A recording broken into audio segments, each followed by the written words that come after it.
Friends ನಮಸ್ಕಾರ. ಒಂದು ಗಾಡಿ ಬಂದಿದೆ ನಮ್ಮಲ್ಲಿ. ಗಾಡಿ ಬಂದ್ಬಿಟ್ಟು ಸ್ಟಾರ್ಟ್ ಆಗ್ತಾಯಿಲ್ಲ ಸರ್.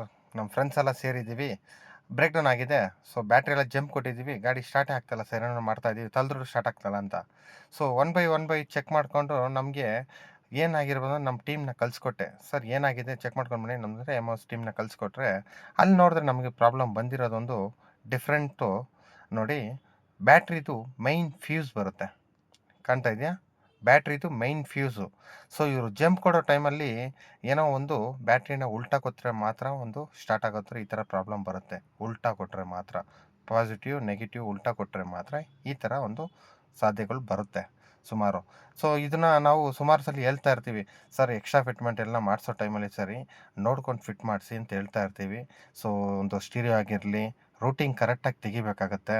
ಸೊ ಒಂದು ಕಷ್ಟ ಸ್ಟಾರ್ಟ್ ಆಗಿಲ್ಲ ಅಂತ ಹೇಳ್ಬಿಟ್ಟು ನಾವು ಏನೋ ಒಂದು ಟ್ರೈ ಮಾಡೋಕ್ಕೆ ಹೋಗ್ತೀವಿ, ಅದು ಒಂದು ಪ್ರಾಬ್ಲಮ್ ಬಂದುಬಿಡುತ್ತೆ. ಸೊ ಈ ಥರ ಪ್ರಾಬ್ಲಮ್ಗಳು ಬರಬಾರ್ದಂದ್ರೆ ನಮಗೆ ಇದು ನೋಡಿ, ಎಕ್ಸ್ಪೆನ್ಸಿ ಜಾಸ್ತಿ ಇದೆ ಅದ್ರದ್ದು. ₹1400 ₹1500 ಬರುತ್ತೆ ಎಕ್ಸ್ಪೆನ್ಸಿ. ಸೊ ಫುಲ್ ಅಸೆಂಬ್ಲಿನೇ ಚೇಂಜ್ ಮಾಡಬೇಕು. ನಾವು ಮೆಕ್ಯಾನಿಕ್ ಫೋನ್ ಮಾಡಿದ್ರು ಬಂದಿದ್ರು ಸ್ಟಾರ್ಟ್ ಮಾಡಿಕೊಡೋಕ್ಕೆ ಒಂದು ₹500 ಕೆಲಸ ಮುಗಿದು ಬರ್ತಾಯಿತ್ತು. ಸೊ ಇವಾಗ 1500 plus time waste, middle of the road. So ಈ ಥರ ಎಲ್ಲ ಪ್ರಾಬ್ಲಮ್ ಬರ್ತಾ ಇರುತ್ತೆ. ಸೊ ಈ ಥರ ಪ್ರಾಬ್ಲಮ್ ಆದವಾಗ ಫಸ್ಟು ಹೆಲ್ಪ್ಲೈನು ಯಾರನ್ನ ಕಾಂಟ್ಯಾಕ್ಟ್ ಮಾಡಿದ್ರೆ ಸರಿ ಆಗ್ಬೋದು ಅಂತ ಫಸ್ಟ್ ಥಿಂಕ್ ಮಾಡಿ ಆಮೇಲೆ ಇದು ಮಾಡಿ. ಯಾಕಂದರೆ ಡೀಸೆಲ್ ಗಾಡಿ ಇದ್ದರೆ ತಳ್ಳಿಬಿಟ್ಟು ಸ್ಟಾರ್ಟ್ ಮಾಡೋದು, ಅಥವಾ ಪೆಟ್ರೋಲ್ ಗಾಡಿ ಇದ್ದರೆ ತಳ್ಳಿಬಿಟ್ಟು ಸ್ಟಾರ್ಟ್ ಮಾಡೋಣ ಅಂತ ಟ್ರೈ ಮಾಡೋಕ್ಕೆ ಹೋಗ್ಬಿಟ್ಟು ಒಂದೊಂದು ಪ್ರಾಬ್ಲಮ್ ಮಾಡಿಕ್ಬೇಡಿ. ಸೊ ಇದೇ ಥರ ವಿಷಯಗಳು ತಿಳಿಸ್ತಾ ಇರ್ತೀನಿ ನಿಮಗೆ.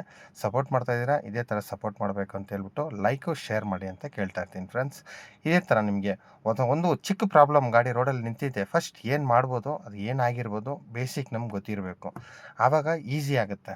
ಸೊ ನಾವು ಏನೋ ಒಂದು ಮಾಡೋಕ್ಕೆ ಹೋಗ್ಬಿಟ್ಟು ಅದು ಏನೋ ಒಂದು ಆಗಿಬಿಟ್ರೆ ಕಷ್ಟ ಆಗುತ್ತಲ್ಲ ಫ್ರೆಂಡ್ಸ್. ಇದೇ ಥರ ನಿಮಗೆ ವಿಷಯಗಳು ಹೇಳ್ತಾ ಇರ್ತೀನಿ. ಪೆಟ್ರೋಲ್ ಗಾಡಿ ಡೀಸೆಲ್ ಗಾಡಿಗೆ ಪೆಟ್ರೋಲ್ ಹಾಕ್ಬಿಡ್ತಾರೆ. ಸೊ ಆ ಟೈಮಲ್ಲಿ ಫೋನ್ ಮಾಡಿ ಏನು ಮಾಡ್ಬೋದು ಅಂತ ಫಸ್ಟ್ ಐಡಿಯಾ ಕೇಳ್ಕೊಳ್ಳಿ, ಆಮೇಲೆ ಏನು ಮಾಡೋದು ಅಂತ ಮಾಡಿ. ಓಕೆನಾ? ಕೇಳೋದು ಕರೆಕ್ಟಾಗಿ ಕೇಳಿ. ಈಗ ಮೊನ್ನೆ ಒಂದು ಕಸ್ಟಮರ್ ಹೇಳಿದ್ದಾರೆ, ಸರ್ ಬ್ಯಾಟ್ರಿ ಬಿಚ್ಚಿ ಮತ್ತು ಈ ಸೆನ್ಸಾರ್ ಬಿಚ್ಚಿ ಏನೋ ಟ್ರೈ ಮಾಡಿಬಿಟ್ಟಿದ್ದಾರೆ, ಮತ್ತು ಏನು ಮಾಡಿದ್ರೂ ಸ್ಟಾರ್ಟ್ ಆಗ್ತಾಯಿಲ್ಲ. ಫ್ಯೂಸ್ ಒಂದು ಸಲ ಹೋದರೆ ಯಾಕೆ ಹೋಗ್ತಾಯಿದೆ, ಪದೇ ಪದೇ ಹೋಗ್ತಾಯಿದ್ರೆ ಚಿಕ್ಕದಾಗಿರಲಿ ಚಾರ್ಜರ್ ಆಗಿರಲಿ, ಪದೇ ಪದೇ ಹೋಗ್ತಾಯಿದ್ರೆ ಬೇರೆ ಏನೋ ಒಂದು ಪ್ರಾಬ್ಲಮ್ ಇದ್ದೇ ಇರುತ್ತೆ ಗಾಡಿಯಲ್ಲಿ. ಅದನ್ನು ಚೆಕ್ ಮಾಡಿಕೊಂಡು ಆಮೇಲೆ ಚೇಂಜ್ ಮಾಡಿ. ಅದು ಸರ್ಕ್ಯೂಟ್ ಇರ್ಬೋದು, ಒಂದು ಚಾರ್ಜರ್ ಸಾಕೆಟ್ ಇರ್ಬೋದು, ಶಾರ್ಟ್ ಸರ್ಕ್ಯೂಟ್ ಏನಾದರೂ ಒಂದು ಇರುತ್ತೆ ನಿಮಗೆ. ಸೊ ಯಾಕಂದರೆ ಸುಮ್ಮನೆ ಒಂದು ಫ್ಯೂಸು ಹೋಗಲ್ಲ. ಇದೇ ಥರ ಲೈಕು ಶೇರು ಮಾಡಿ ಕಮೆಂಟ್ ಮಾಡಿ ಅಂತ ತಿಳಿಸ್ಕೊತೀನಿ.